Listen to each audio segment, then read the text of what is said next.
চলুন এই বর্ষায় ঘুরে আসি এমন একটা জায়গা যেখানে আছে কুয়াশা ঘেরা পাহাড়, ঝর্ণা, ঘন জঙ্গল আর সবুজে ঘেরা প্রকৃতি। সবাইকে গুড মর্নিং। আজকে 18 তারিখ জুলাইয়ের। আমরা এখন রওনা দেবো দেওঘর, উড়িষ্যা। অনেকটা পথ, সকাল শুরু করতেই দেরি হয়ে গেল, প্রায় 8:30 হয়ে গেল। এখন প্রায় 10 to 11 আওয়ার্স লাগবে। আস্তে আস্তে যাবো, যত তাড়াতাড়ি পৌঁছানো যায়। যেতে যেতে আপনাদের রাস্তাটা পুরোটা দেখাবো। আজকে ফ্রাইডে। স্টার্ট করি।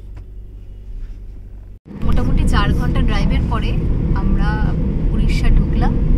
ওই যে দূরে পাহাড় দেখা যাচ্ছে, যদিও উড়িষ্যা ঢোকার সঙ্গে সঙ্গে আমাদের একটা বেশ মনসুন একটা ভাইবস দিচ্ছে। এতক্ষণ আকাশটা কিন্তু বেশ একটু রোদ রোদ ছিল, হঠাৎ করেই দেখলাম আকাশটা একদম মেঘলা হয়ে গেল। যাক, আমরা তো মনসুন ভাইবসটা নিতেই বেরিয়েছি, সেইটাই ফিল করাচ্ছে আমাদের। দেখাচ্ছে বালাসোর।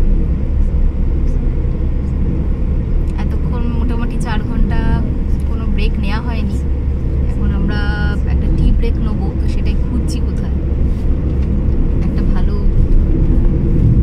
দোকান পেলে একটা টি ব্রেক নেবো।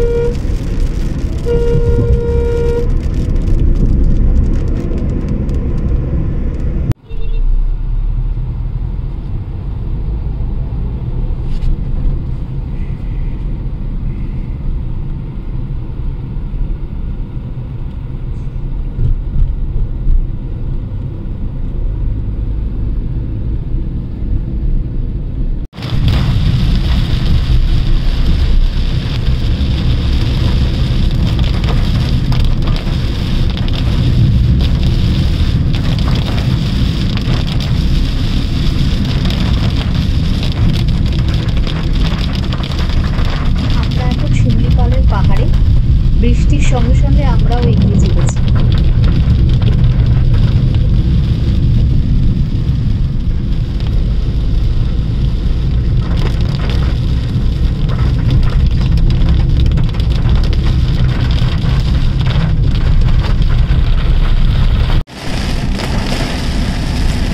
বৃষ্টিটা বাড়বে, কালো করে এসেছে, প্রচন্ড বৃষ্টি পড়ছে। তার মধ্যে দিয়ে আমরা এগিয়ে চলেছি, প্রায় কিছুই দেখা যাচ্ছে না, খুব আস্তে আস্তে এগিয়ে যাচ্ছি।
এত সুন্দর দৃশ্য দেখে না আর না নেমে পারলাম না।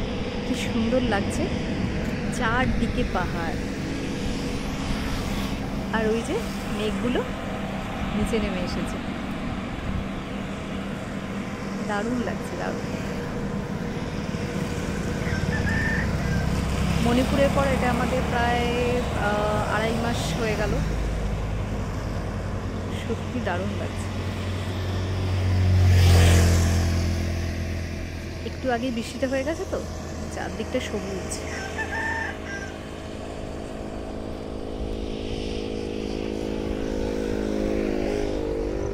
তার মাঝে পাহাড়।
কাঞ্জিপানি ভিউ পয়েন্টে প্রায় 8 আওয়ার্স ড্রাইভ করার পরে কেওনঝড় পেরিয়ে সম্বলপুর যাওয়ার রাস্তায় এই ভিউ পয়েন্টে পড়ে। আর একটু আগে এত বৃষ্টি হয়ে গেছে বলে পাহাড়টা পুরো সবুজ লাগছে, চারদিকে সবুজ।